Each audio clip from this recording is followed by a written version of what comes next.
Hi there, Stampers. Welcome. This is Lisa with Queen Bee Creations.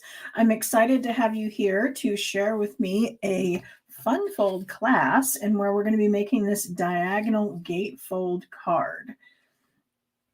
So this is a fold I have done before, and it is in volume 2 of my fun fold tutorial books. So if you guys have these, it's in volume 2. There's all the printed directions with diagrams and step-by-steps and all the measurements, everything you need to complete it in print. But we're going to do everything verbally in our video today. So congratulations to Jeanne Kohler for being our winner from last Thursday's video. You got one of the cards that I made as your prize for liking and sharing the video. So if you want a chance at getting today's card, then you want to like and share this video to get entered into that drawing that I will announce on my next video on Thursday. On Thursdays, I've been doing kind of a more of a beginner kind of card, hopefully not scaring off too many of my advanced stampers, but my Mondays will remain my advanced cards. Very fun fold, more in depth, taking a little more time to create. So I can't wait to show you what we're doing today. Let me move you down to my desk and we'll get started. Okay, so here is our card. As I said, it is a diagonal gatefold card, and the stamp set I'm using is one of the free online exclusive items, the Friendly Seagulls. And so this is one of those stamp sets that you cannot purchase. It's only available for free.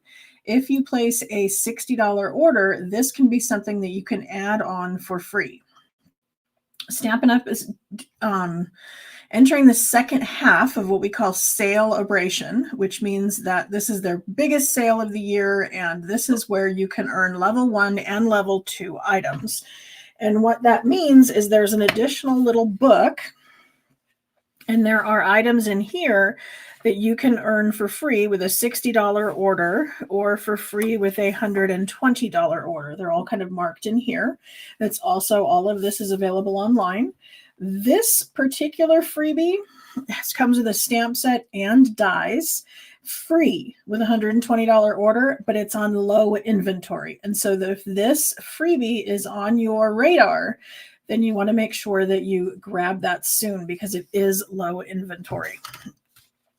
If you have already grabbed everything you want out of that and you're saying, I got everything I wanted, nothing excites me, then tomorrow we might have some good news for you, because tomorrow Stampin' Up is indeed releasing more online items that are going to be sale-a-bration freebies. They are not going to print another catalog, but there will be additional items added that will be available during the month of February. It's also a fantastic month to join my team. If you have ever thought about getting a discount on all your stamping supplies, now would be a fabulous time to do that. Okay, let me get some of this out of my way and we can get started on our card. So I've got several little pieces in here. And so I have our card base, which actually consists of 2 pieces. And so I have 2 pieces that are 4 by 10 1/4. Okay, and there's 2 of them. They're both scored. I guess if you went this way, this would make more sense to you, that they are scored at 5 1/2. And they're scored at 5 1/2 because we want our overall base to be 5 1/2. Now, normally it would be 4 1/4 tall, but because we wanted the end to score over and be square, it just works out better if it's 4 by 5 1/2. Okay, and they're both going to be scored the same way, but we're going to take one of them and we're going to flip it around and go this way. So they're going to end up glued together like that. So the 5 1/2 by 4 section, those are going to be glued together, and these are going to be the parts that fold in and make our gatefold. But we want this to gatefold in at a diagonal. So we're going to need a few measurements to do that. Again, as I said, there is a diagram in the book, but we're going to take a ruler.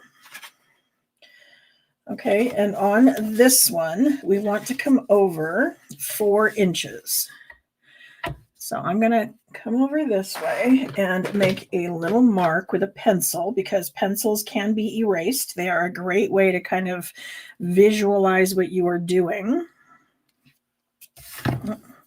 And you can also, remember, you can also use the grid paper, because there are numbers top and bottom. They kind of get cut off on my screen because I'm using it, I'm kind of zooming in so you can see the project better. But there are measurements all around the grid paper. The one on the top actually has the 0 in the middle, so you can just, figure out your center point by, putting it even on both sides, where your middle is. The square in the middle, this is absolute center, so you can do that, all the way around. And then on this side, the 0's in the middle over here. And then down here, this is going to go 1 through 16, and this goes 1 through 10 going up.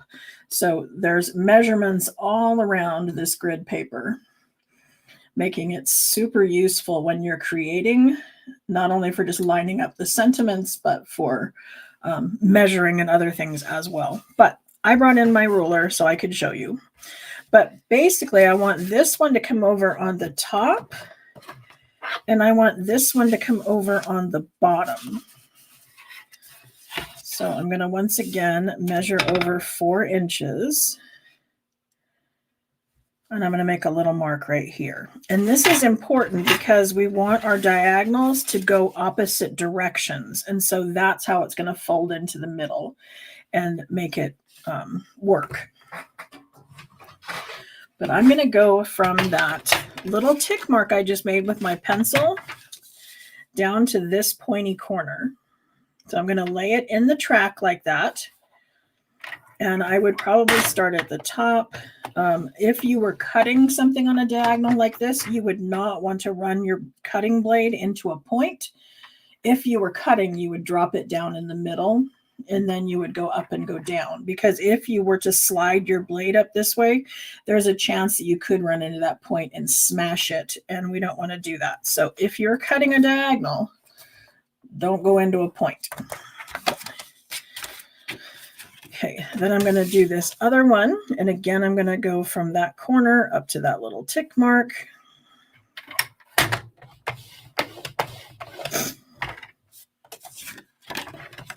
And then I'm going to bring in my bone folder and burnish those score lines.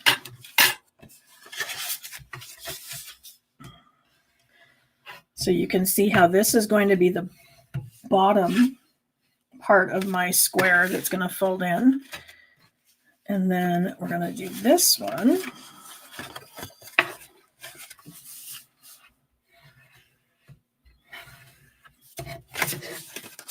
And this one's going to be the top.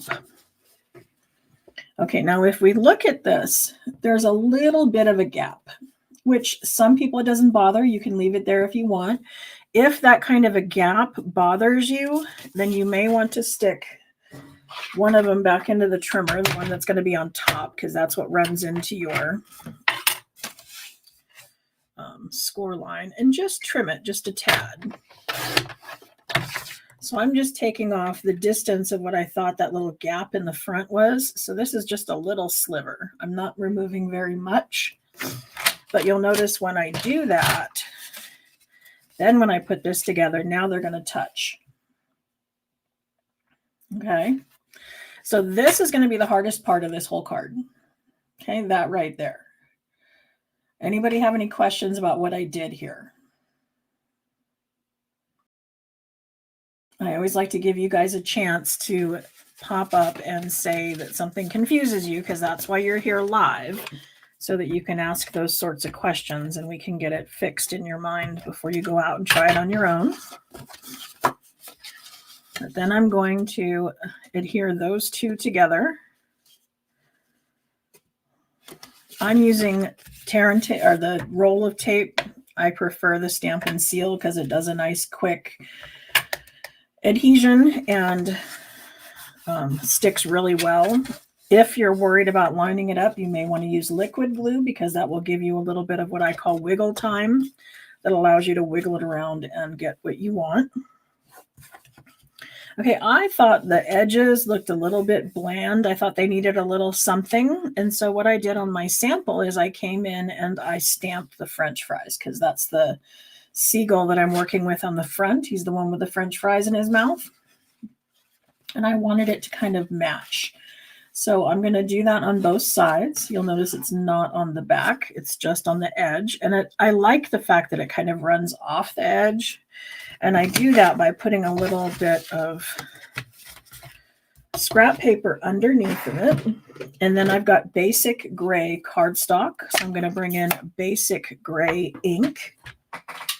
We're doing a tone on tone stamping. So it's going to be kind of subtle, which is what I'm going for.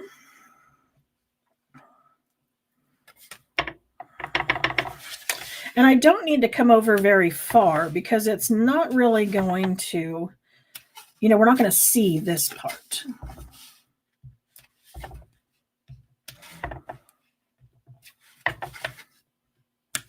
So I'm just coming along and randomly stamping a few of them on the side.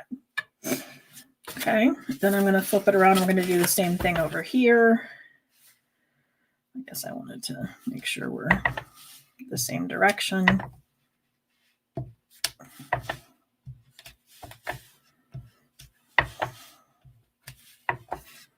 We all know random isn't my favorite. I tend to be more uniform, so I'm trying really hard to be random. But there we go. So now I've got a little bit of French fry on both sides. I kind of like the way this side looks better because some of this slid underneath, but it will work. I tend to be too picky. Nobody else but me notices it. I keep trying to convince myself of that. I'm going to hang on to my scrap paper because I'm going to need that again. But for right now, what I want to do is take our 2 squares. Now this paper I love, and I think it works really good with our seagulls, but it's actually the Utterly Adorable Designer Series paper. So it's one of the things I love about our Designer Series papers is that you don't have to use the kind of theme that it's going with. I'm not doing anything to do with otters, but yet the backside's going to work. Oftentimes I can take something that's a Valentine's Day paper or a Christmas paper or, a happy birthday paper, and the backside may be subtle enough that I can use it for a different occasion. So once Christmas is over, it doesn't mean I need to do away with all of my Christmas papers because they still may be useful for something, which I really, really like. One of the benefits of it being double-sided. The drawback to it being double-sided is you may like both sides and you can only use one, right? Okay, so like I said, we're going to cut this and it's on a diagonal. So I'm going to drop my blade in the middle. So I'm going to align my 2 points in the track. And then I'm going to take my cutting blade and I'm going to drop it in the middle and I'm going to slide up and slide down. So now my corners are perfect. I didn't do any smashing up there. I don't have a direction to this, so it should not matter. Because it's perfectly square, it's going to fit right over there. Now, if you had a direction to your pattern, say we were working with the back side and we wanted our stuff, this actually works because it does go upright. But if I had cut diagonally this way on the Designer Series paper and then my diagonal on this went the opposite way, you'd have to be careful. So look at, if it's directional, look at the way it is and decide that you want to go from the upper left to the lower right before you do your cutting so that it will fit. But I chose one that was nice and mild, so it didn't matter. This time I'll show you I'll use the liquid glue because I want to be able to wiggle it around because my pool party square is exactly the same size as our square here. So the pool party one was 4 by 4, and then the other one is 3 3/4 by 3 3/4. And I believe it's a gray granite. It's not quite basic gray. But the liquid glue allows me to kind of wiggle it around and move it usually better than it's allowing me to today. Maybe I didn't use enough glue. I don't want to use too much because that will make the designer series paper warp. But if there's not enough, then it may not slide around the way I hope it will. And it is fairly quick drying, so you do want to be quick with it when you're using it. Okay, so now I have that decorated. And then we're going to stamp on the inside. So let's do that. I'm going to use my blending brushes, and I'm going to use some balmy blue against the top, or maybe I'll use boho blue. You can use either one. And then across the bottom, I've got crumb cake to mimic the sand. And then we're going to stamp our seagulls in the basic gray. And then we're going to color them with Stampin' Blends. I apologize, my crumb cake actually is crumb cake. It's not as green as it looks. That's just the sticker. They say that happens when it's exposed to sun, but I'm in a basement, so I don't know what their deal is. Okay, so we're going to take our French fry guy, and then I was looking at these two, and one faces that way, and the other guy faces, kind of his body goes the other way. So I'm going to have him face into the middle, and then I'm going to use the sentiments. I love you more than, and French fries. And if you happen to be overseas, they've got one that says chips. So it says, can say, I love you more than chips. Bring in my blocks.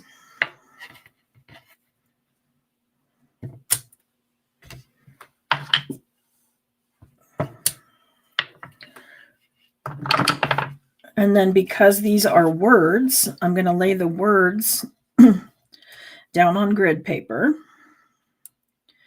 and make sure that my lines kind of coincide with the words so that they are straight.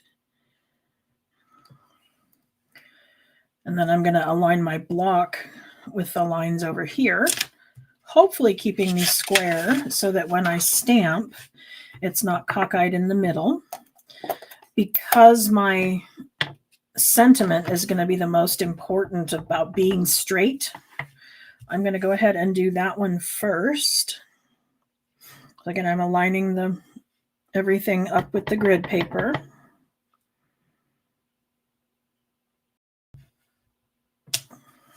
And I'm fairly happy with that. Now, if I was not happy, I would flip it over and stamp on the other side. That's why we want to make sure that we don't adhere it before we've done our stamping.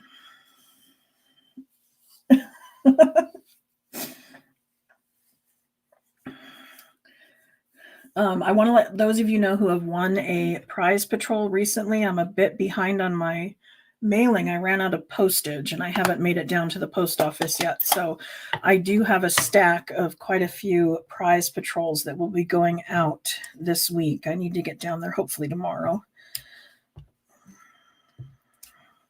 But Christmas ran me out of postage, so I have to go buy more, and I just haven't got there yet. I apologize if they're running late.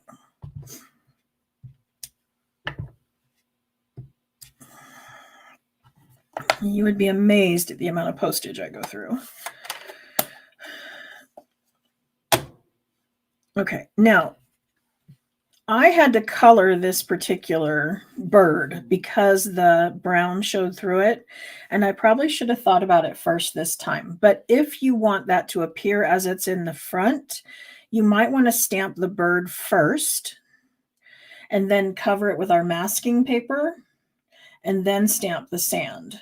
And then the brown won't be in your bird. The masking paper will keep the color out of it and keep your bird nice and white and gray.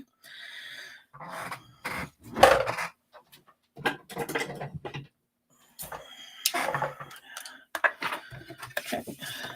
Then I'm going to use my blending brushes. So I'm going to come in with my crumb cake and I'm going to swirl around on the pad. I'm pressing, but not super hard, and I've got my finger on the top. Okay, then I want to start on my paper.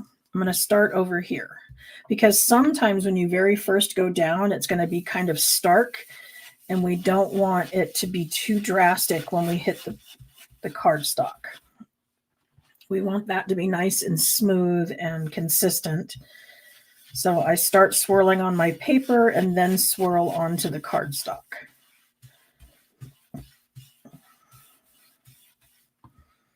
Okay. Looks like I could use a little more in the middle.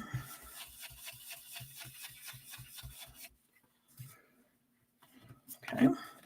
Then I'm going to flip over to another blending brush. I have a tendency to use like one for greens, one for blues, one for, whatever.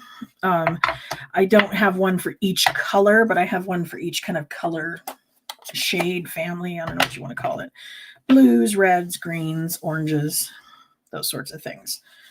Okay, so I'm again going to swirl that on there, swirl it onto my cardstock, and then go onto my project.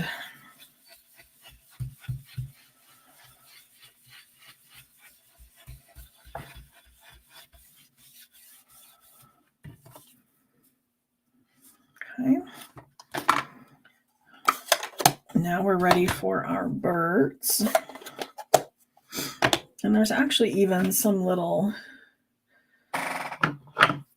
like far away birds that we can stamp up in the corner.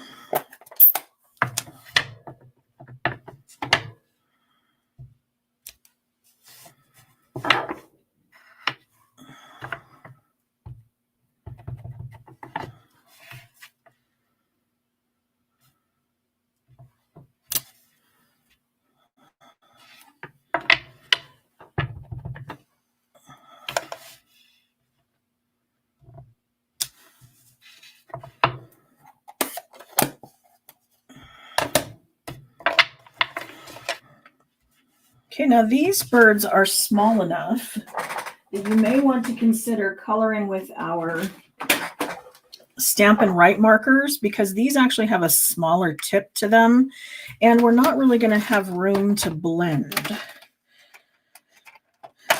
So our markers come in color families. So this is like the brights, the subtles, the regals, the neutrals. And if you were to sign up during the month of January or February, you can choose 2 of these stamp sets totally for free to add to your kit. So it ends up being, I don't know, $260 worth of product for $99. Because normally our kit is $125 worth of product that you choose. If they don't pick it for you, you get to choose what you want. And then you pay $99 plus, and you get free shipping. During this month, you can also add on the stamp set and 2 packs of these markers. And lots of demos are featuring them this month. So there's lots of ideas on what you can do with our Stampin' Write markers that you cannot do with the others, the Stampin' Blends. Or you can choose, instead of the markers, you can just add an additional $30 worth of product to your kit. And then by doing that, you kind of get the inside scoop. You would get to see our new catalog next month before it goes live to the public. You get to order a month early. You get to be part of my team and get more access to me, and you get free tutorials. There's lots of benefits by being on my team and by being with Stampin' Up. So it's something I highly recommend.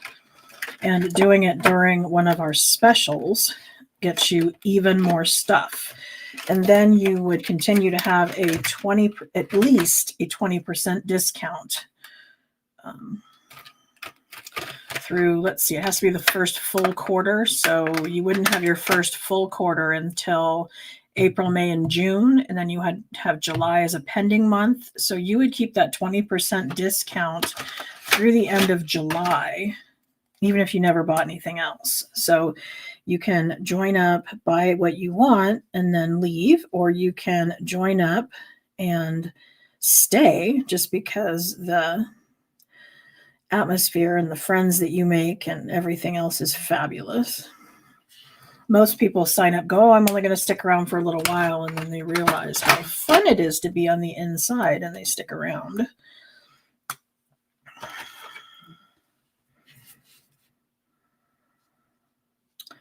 You'll also notice as I color with these Stampin' Write markers, it's going to cover up the brown in the back a lot better because the dye-based markers aren't as transparent as the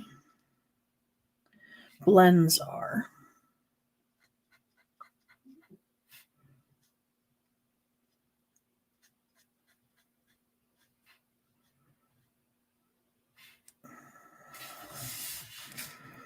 And you'll notice as I color, I have a tendency to turn the paper rather than turn my hand so that you can keep your hand in a comfortable position. I do this a lot with fussy cutting too, because we want our hand to be comfortable because we will be much more accurate that way.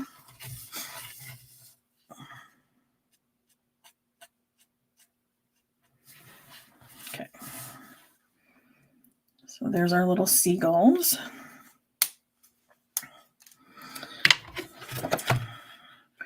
Now we get to figure out how to do that focal point on the front. I'm feeling you're really going to like this one.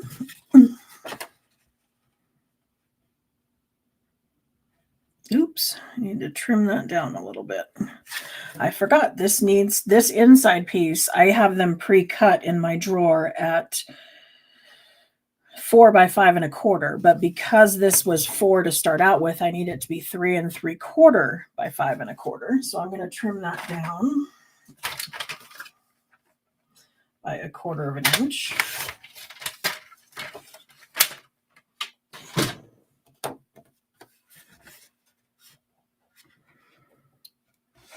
And that's going to work better. Okay, now our focal point on the outside, I kind of made like a porthole window, and then he's standing on a pylon as if he's on a dock, and then they have that wood texture to it. So we're going to take our scrap pieces that I have here and our dies, and we're going to die cut first. So I want a piece of basic white, and then I wanted this to kind of come up in the middle. And so I'm actually going to glue this down first, just kind of where it is. And then I'm going to lay the die over the top, and then I will die cut. Because then it will keep that piece of paper the same size. It's going to cut through both the designer series paper and the cardstock at the same time, making sure that that's consistent.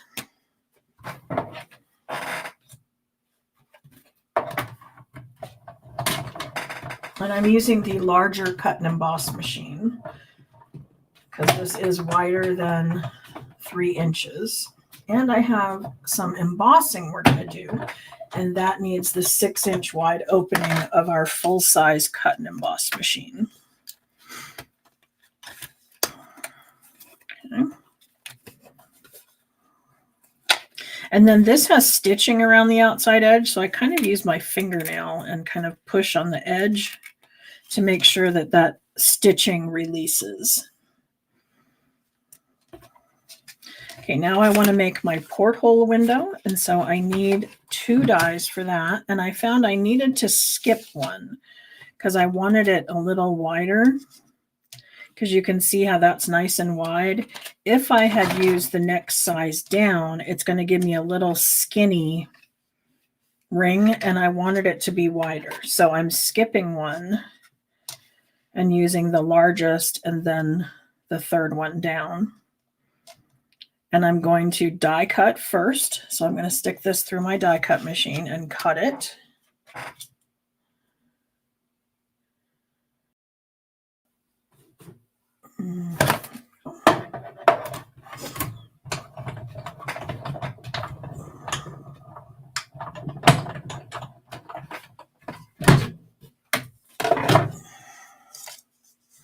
And then I make sure that I am indeed cut all the way through, and I am, so I can pop those off.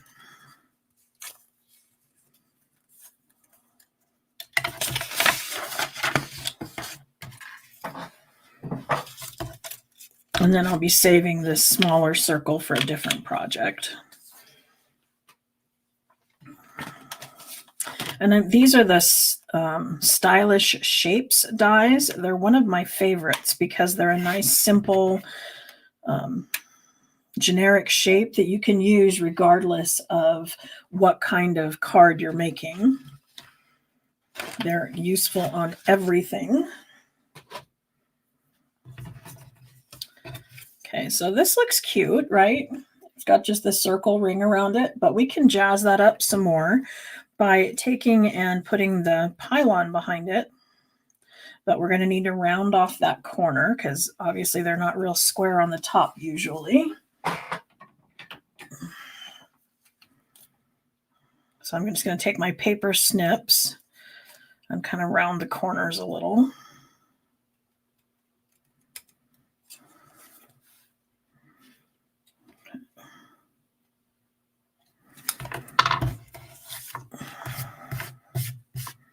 And I have to remember it doesn't need to be perfect because usually those sticks of wood are not perfect by the time the ocean knocks them around and everything. But they do definitely look like wood. So I'm going to go ahead and use my timber embossing folder. And then I'm going to lay my pieces in here. And then I'm going to use just a slightly different sandwich, but we're still going to run this through the embossing machine, the cut and emboss. And it's going to imprint that wood texture to it. And that's going to make it look a lot different. So for that one, I'm using plate 1 and plate 4. And I'm putting this in the middle. And that's because this is a 3D embossing folder. Remember, there are different sandwiches based on if it's a regular embossing folder or a 3D embossing folder. The 3Ds tend to be a little thicker. So the sandwich is a little different. See, that looks a lot more like wood now, doesn't it? And this is pecan pie, if anybody was wondering what color I'm using for this wood. Okay, we're going to stick our pylon here down the middle. And I wanted it just a little over the water. And in the middle. Then I can come back here and cut off any excess.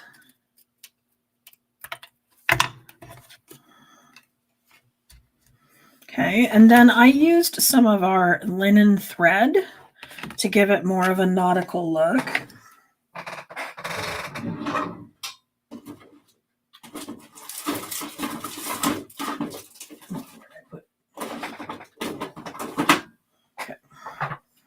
So this is our linen thread.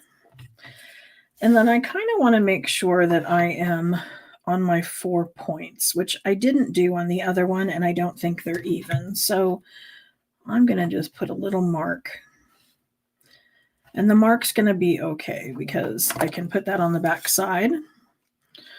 And it probably wouldn't even matter because we'll probably cover it up with the thread as well. So that won't matter. But I'm going to take a glue dot because I feel that glue dots hold our ribbons and kind of thicker things a little better because they have kind of a thicker consistency to them. But then I can wrap it around a few times.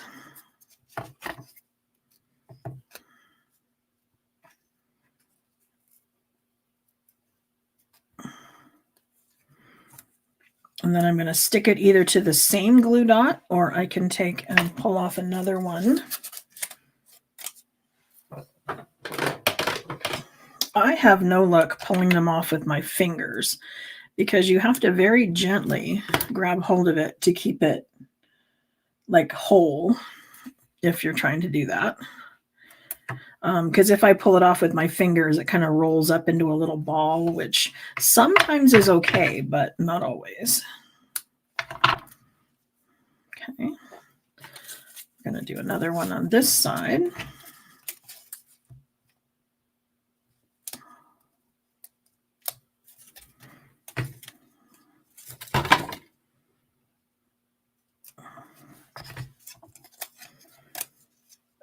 And I save myself a lot of ribbon and trim by not cutting it until I have kind of wrapped it all the way around, or at least figured out what my distance needs to be. So I'm not cutting off and throwing away any excess.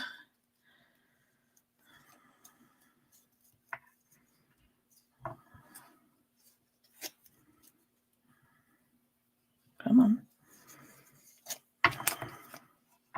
To make sure that I'm pulled taut there.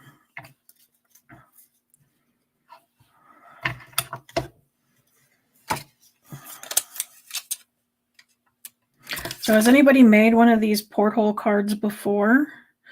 Or is this something new? I know it's been around for a while, and even I've done it in the past, but I've been finding out lately there's a lot of things that we kind of do for a while and then we get bored of. And then somebody brings it back a couple years later and you're like, oh, I forgot about that one. Like I'm for my new class, for my new stampers on a Thursday, I found the faux tile, which I used to do all the time and haven't done in a very long time. And then someone shared one and I went, oh yeah, there was that, wasn't there? So all of a sudden I have a new idea.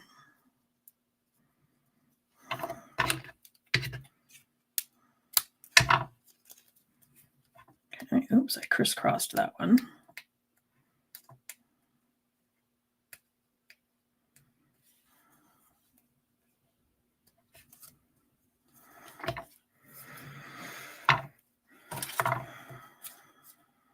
So you want to do a better job of watching the front, obviously.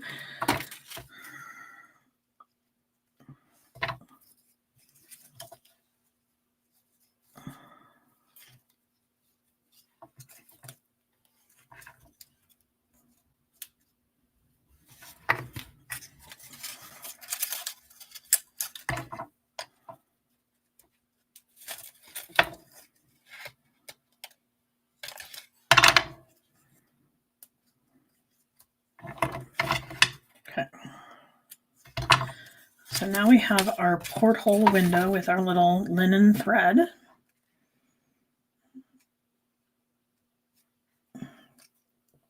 Oh, good. It's a new one for somebody. That's good. Okay, then when I adhere it, I'm going to actually turn it on the kind of a angle because I don't know, it looks a little too squared up to me to go that way. So if I just turn it a little bit, I like it better that way, but you can do it however you feel it looks best.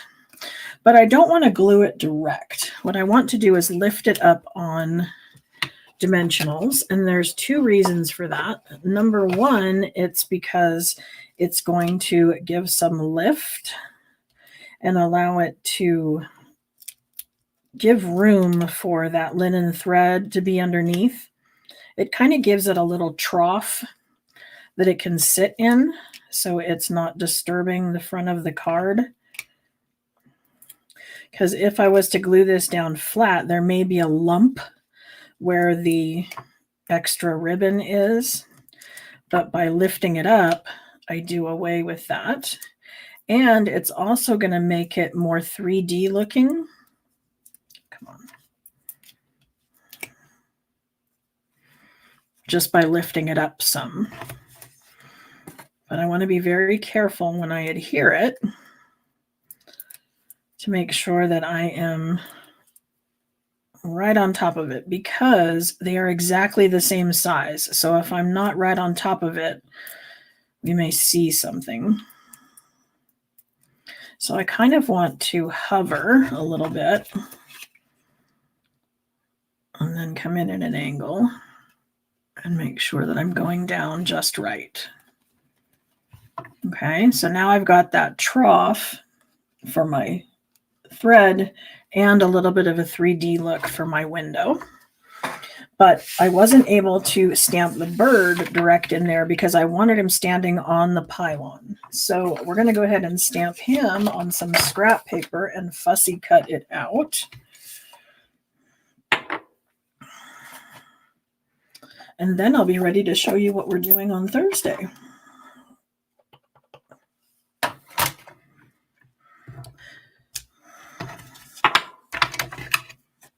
So make sure that you like and share this video. One of the best compliments you can give me is to share me with your friends. So if you like what I'm doing, I appreciate it if you send others my way to check it out. That's what keeps us in business, so we can continue to provide these things for you. Because other than Stampin' Up sales, I mean, we pretty much do this for free. So there's a little bit of ad revenue from YouTube, but it doesn't cover anything.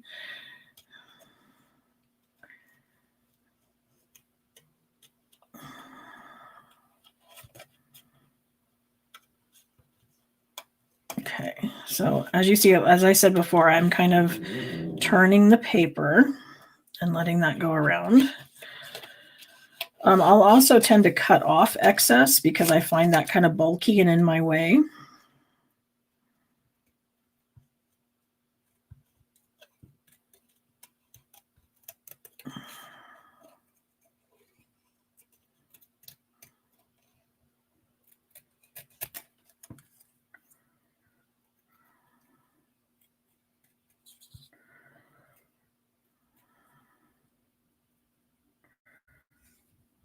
Okay.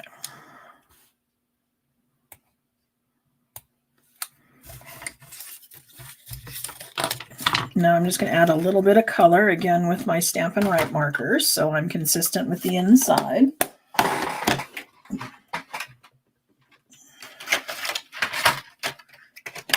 So I've got my pumpkin pie and my Daffodil Delight. I've been using the brush tip end because it's got a nice solid brush tip, which I like because it doesn't kind of fold over. It's kind of stiff, which is helpful when you're coloring. But you can also use the other end, which is also now a felt. Oh, it went sideways. Why does it do that? Oh, darn. Oh, gosh.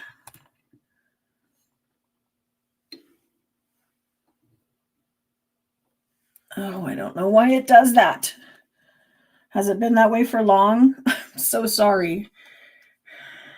Let me see if I can leave and come back in.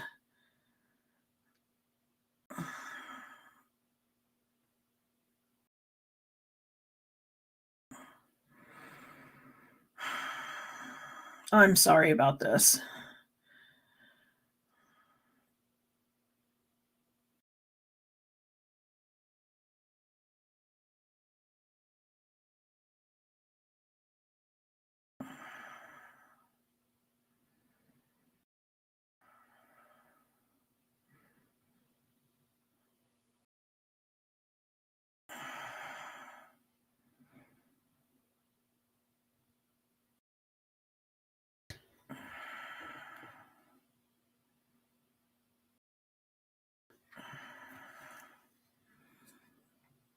Seems like I go about a half an hour and then all of a sudden it wants me to spin sideways.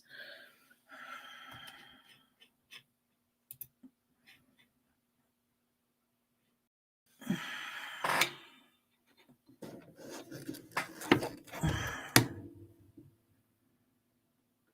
says I'm joining.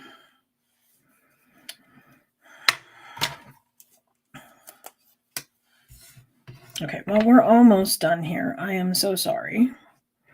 I thought if I popped out and popped back in again, it would just work. Like it should just work.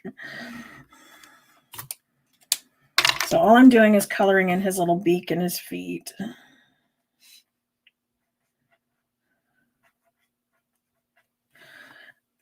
And then I can put a little bit of adhesive on the back.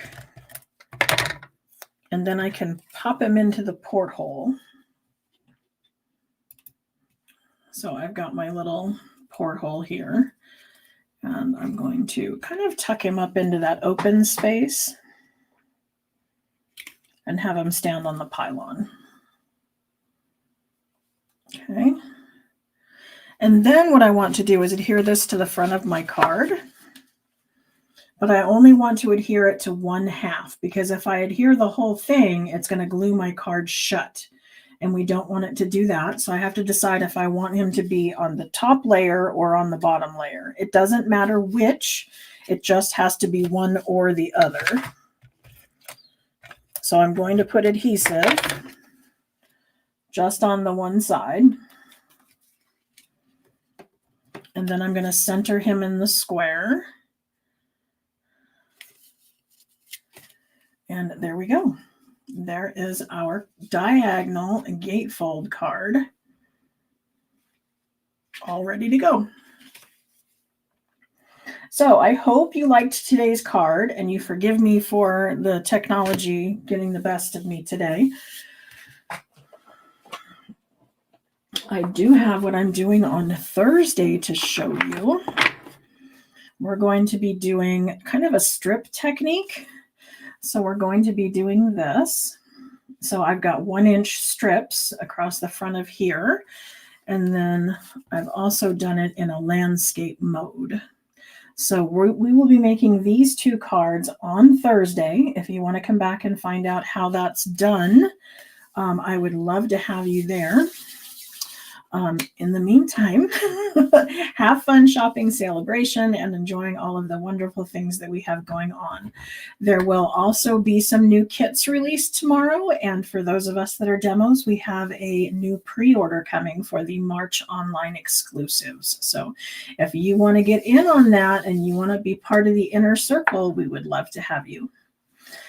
Just send me a message and I'd love to talk to you about it.